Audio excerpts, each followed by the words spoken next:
Lacey of Speakless and Fat Hips, and welcome back to my YouTube channel. I just hit 11,000 subscribers. What the hell?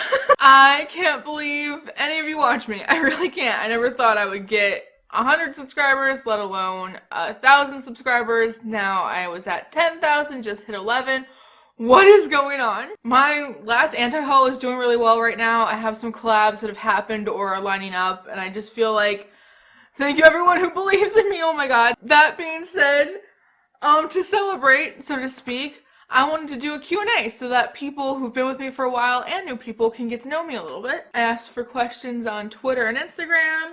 I'm kind of casual today. I'm wearing my Goldfinger hoodie. I just went to Skanksgiving, which is a ska festival, and saw Goldfinger that was so amazing. Like, all of the bands there were amazing. Jeremy from Ska 2 Network was there. I'm a huge Ska 2 Network fan.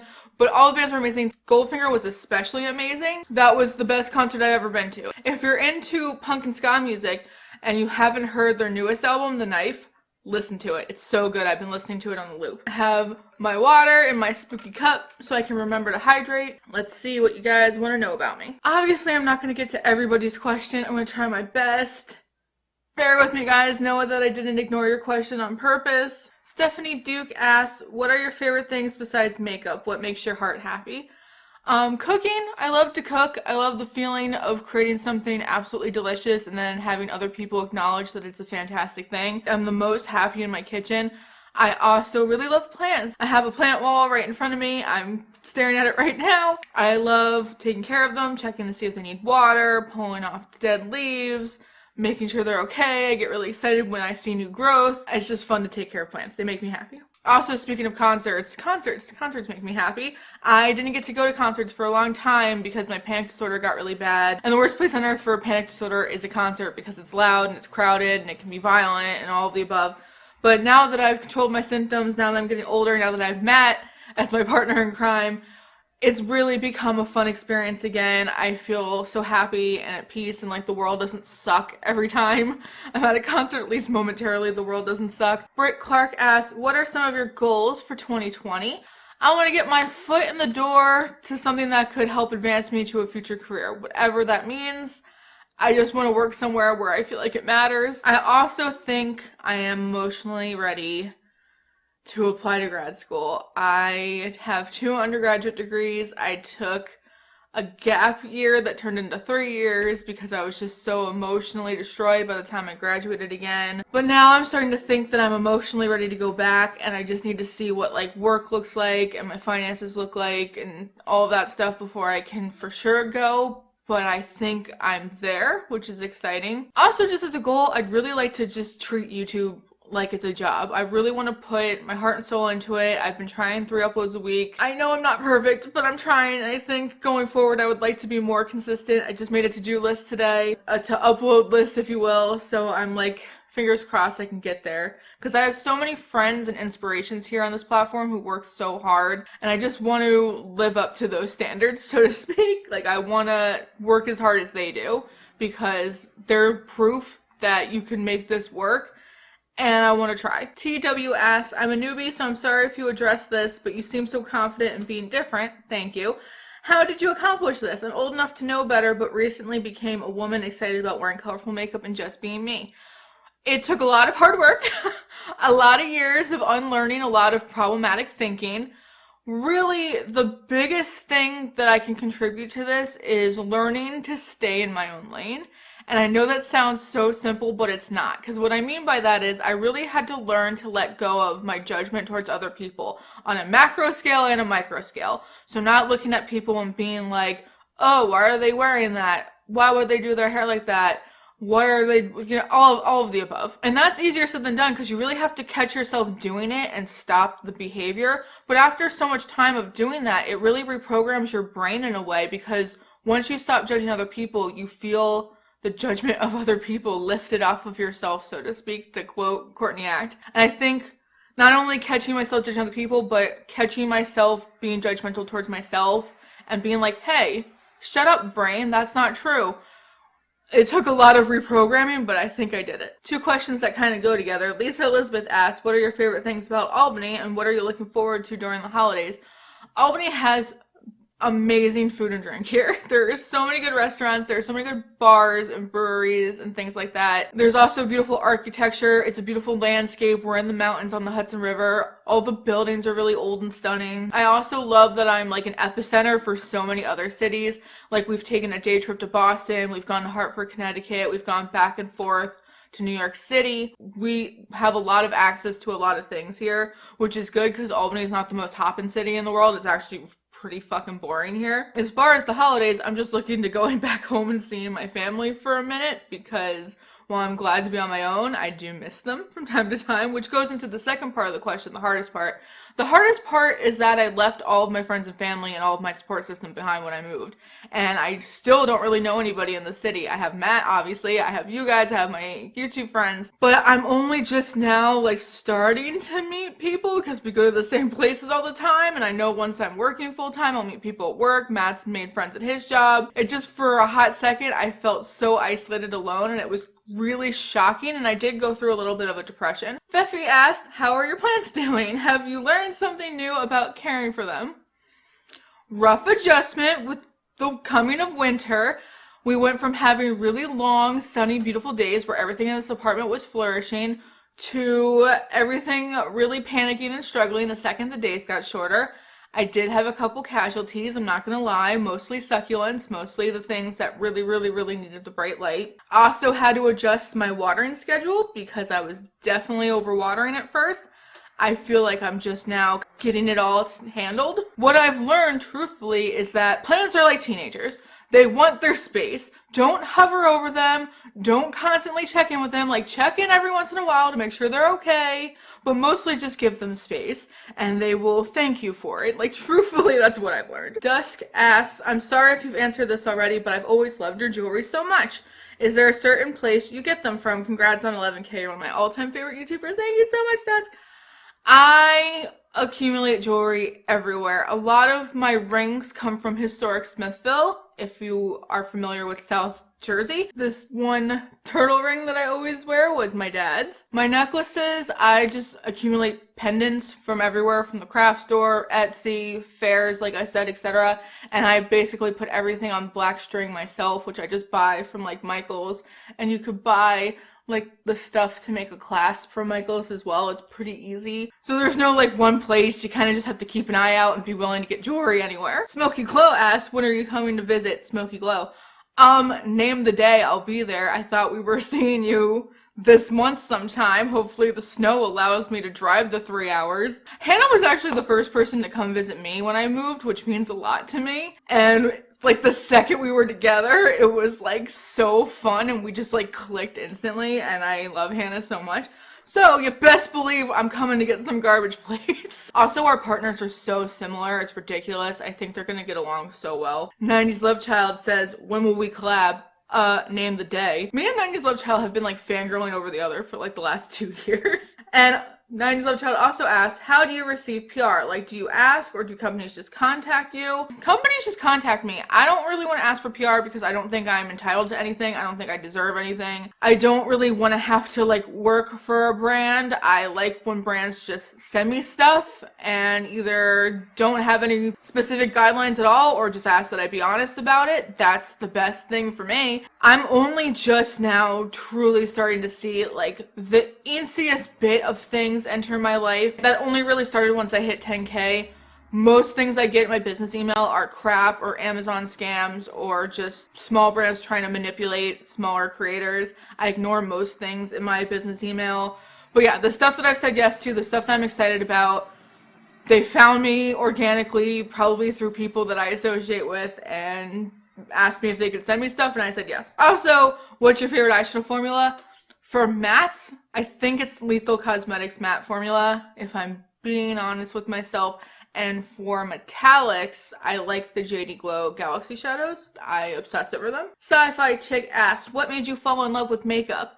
It is like a meditative, calming, expressive thing that I get to do every day, and I get to do it completely for myself. I could give a fuck about what other people think of my makeup. It just makes me totally happy. And it's one size fits all. I don't have to worry about it fitting me. And as a plus size human who's been plus size their entire life, that's a new phenomenon for me. So I really like how inclusive makeup can be, and I love, above all else, the community that I've built just by being interested in makeup and talking about makeup. That's really fucking cool to me. Sci-Fi Chick also asked, if you could only have one eyeshadow palette and one highlighter, what would they be? You can't choose your Give Me Glow palette. How dare you? I would choose my palette of JD Glow Galaxy Shadows, or one of my custom-made Lethal palettes. And as far as highlighter goes, this sucks. As a question, I love highlighters so much. I think I would pick JD Glow Synopsis. Like, not to be up all these indie brands' ass, but that really is like my favorite makeup in my collection. Synopsis is the beautiful sparkly green shade. I would wear that every day. I don't care if it's appropriate or not. Giovanna asked, I want to cut my hair in a pixie cut, but I'm too afraid. What's the reason why you did it, and any advice? Let me take my hat off for a second. I have a little bit of hat hair, but bear with me. I've always had the worst emotional relationship with my hair. All of my feminine identity for the longest time was tied into my hair, which is like societal pressure and all that jazz. I don't really believe any of that now. So I always just had this weird relationship of like not feeling pretty if my hair didn't look a certain way, feeling pressured to wear it in certain specific styles. And my hair is just really uncooperative. It's extremely thick, and it's not curly, it's not straight, it like flips. It only looks good for like the first week that it's cut, and after that it's a problem. It was very expensive to upkeep. And I just really hated the feeling of only feeling pretty the second my hair was cut and then feeling ugly any other time. And it's just something that I really wanted to do for a long time. I had really admired like Furiosa from Mad Max and like Negasonic Teenage Warhead from Deadpool because they looked so badass with their shaved heads. So I kind of one day was like, fuck it.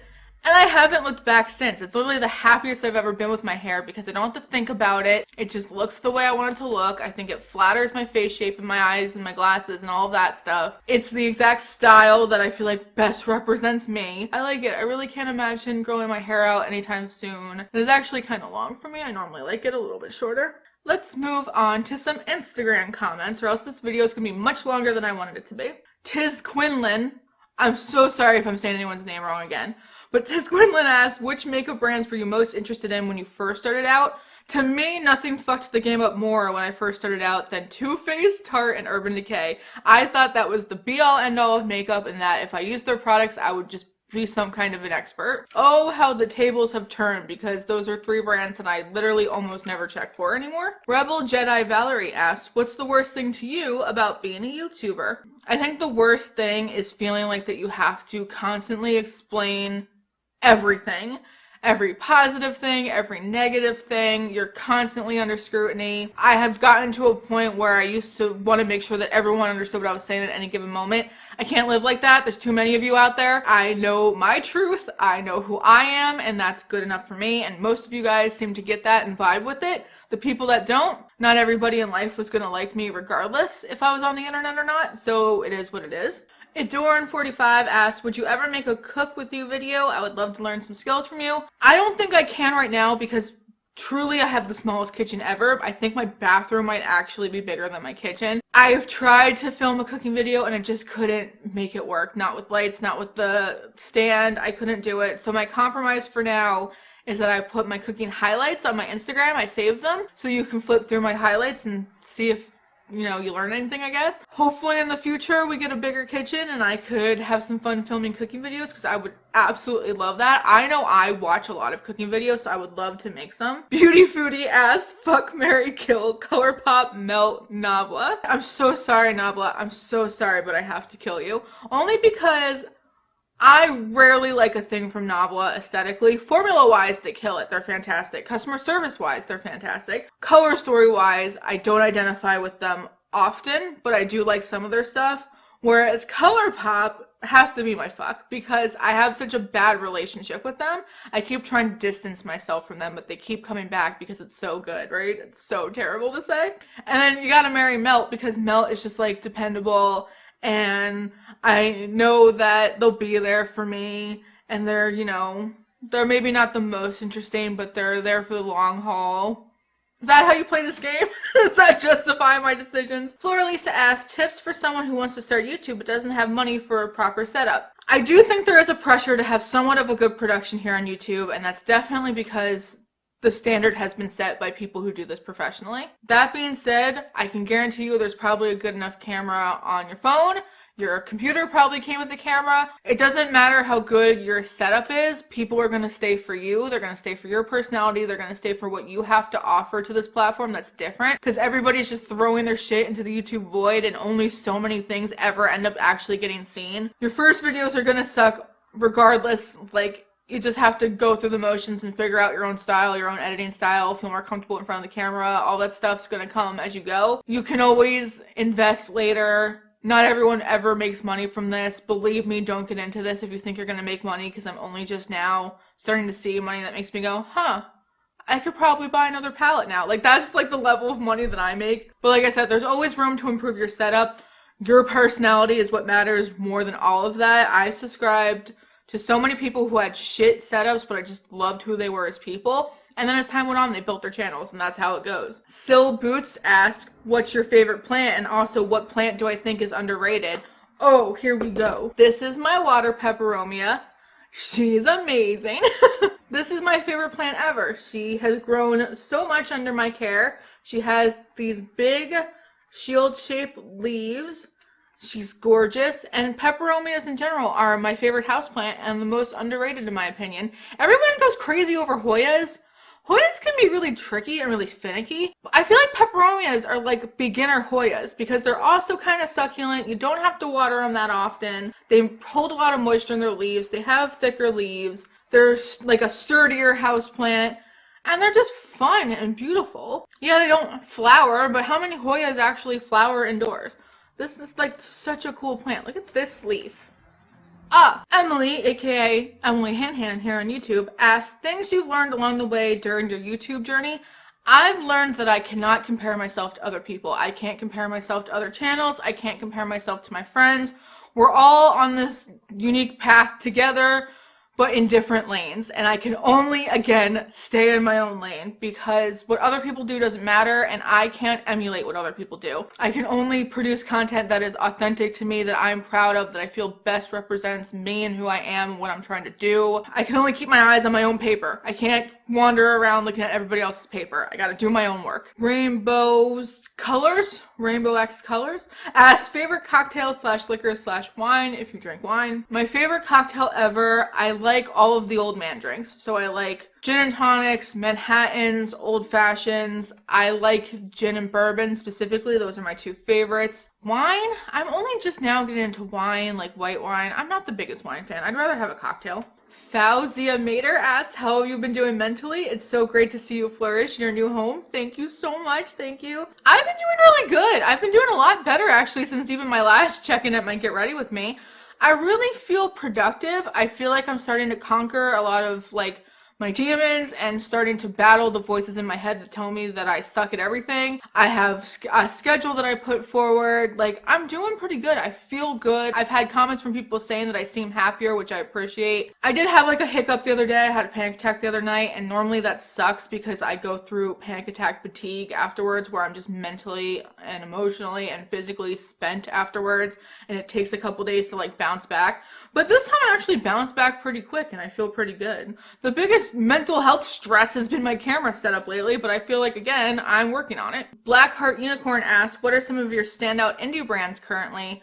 I'm doing an indie series fairly soon that I'm going to start on this channel, just as like a spoiler alert. Everything I've mentioned already, JD Glow Cosmetics, Give Me Glow Cosmetics, Lethal Cosmetics, Kaleidos Makeup I'm really here for. Menagerie I'm also really excited for. A smaller indie company called Gothic Gardens Cosmetics has sent me a couple things. I think they make really fantastic products. I'm interested to see what Midas does. I have 2 Midas palettes. I have thoughts on them. I'm interested to see where they go from here. Like I said, I want to do an indie series. Stay tuned. Veronica M asks, will you be doing a 2019 best of beauty type video? I might actually. Do you guys want that from me? I might do it towards the end of the month then, towards the last week of December. Because I do have specific things that are in my collection that I think are so good compared to like everything else I've tried this year. So definitely let me know if you want that. Sweet Gotham NYC Jess asks, how have your thoughts on makeup slash beauty YouTube slash makeup buying changed? Oh man, I used to trust influencers, so that's changed. Not that I distrust all influencers, it's just I'm very aware now that there is money exchanging hands behind the camera in all different sorts of ways, and that greatly influences what we're sold. And I didn't get that at first, and I really tried so hard to just keep up with all makeup releases, buy everything that any influencer ever recommended, and I had a really toxic relationship with shopping and with makeup for a while because of that. Whereas now, I fully feel like my collection is for me, that it's curated to the best possible extent that it could be, that things that come into my collection are things that are genuinely going to bring me joy and happiness. I'm not waiting up for releases anymore. I'm not hurting myself financially for releases anymore. I'm still allocating money in a way that prioritizes makeup, but I'm doing so responsibly, and I'm, you know, recognizing that it's okay to let things go and bring new things in, that this is a collection, that it's alive, that it's going to have ebbs and flows. And I just really feel happy with it. My collection truly brings me a lot of joy. It brings me the most joy that it's ever brought me, probably in my entire makeup journey. And I'm really glad about that. I really just feel like I do what's best for me, and that's all I can do. Liege Corinne asked, what's the product you're ashamed to have but can't part with? I have some remnants of Kat Von D in my collection. I have Pastel Goth, I still have Saint and Sinner, I have Metal Matte, I have the Anniversary palette, was the last thing I ever bought. I have the Lolita blush. I have a lot of the lipstick still. I've already spent the money. It is what it is. And when I bought them, I really love them. And aesthetically, I think all the things that I just mentioned are really beautiful. But it pains me to use them. And I can't really even use them in my private life, let alone on YouTube. But it just, like, it bums me out. But I still recognize that in those moments I love them and that they're still beautiful.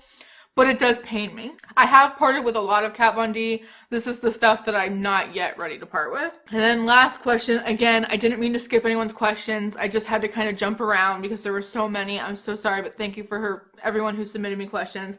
But the last question I'm going to pick, Real Midwest Beef, that's the best username ever, asks, do you have any advice for people just starting a YouTube channel? Oh boy, do I. Like I referenced earlier, your first videos are going to suck no matter what, and probably no one's going to look at them anyway, so that's the good thing. Really figure out what it is that you want to contribute to YouTube. What is going to be your gig, what's going to be your flair, your style, your opinion. What is it that's going to separate you from everybody else? What is it that's going to make people want to hit subscribe? That's important to think about. Don't worry about emulating what other people are doing. Don't worry about trying to find a magic formula for what's going to get you exposure and like copying other people's success. None of that's going to work out anyway. Don't think you're going to do this to make money. Like, that's just not a thing. It's not a thing for a very long time, if at all. It takes a lot of hard work and honestly luck to get any kind of success on this platform, any kind of monetary success. I would say if you're planning to do this for anything other than a hobby, you're going to be disappointed. It's going to take a while to figure out editing. It's going to take a while to feel comfortable in front of the camera. That's all normal. You just got to try. It sucks, but you do need a little bit of a thicker skin to do this because there's going to be shitheads on the internet that have shitty things to say. Like this morning I woke up and checked my creator app and somebody asked me to take the caterpillars off my face, referring to my fluffy brows, which I had to laugh at because they're my eyebrows and it's such a silly comment to say. But like, that's harmless. People have said so much worse, and you know, it is what it is. These people don't know me. And even if they did, I have to recognize that their opinion doesn't matter. And that some people just need to be frustrated on the internet. And it is what it is. And it unfortunately comes with the territory. Doesn't make it right, but it does. Above all else, I think finding a community on this platform is key. Finding other small creators that you want to support, that you want to watch, that you want to uplift and be with and work with together.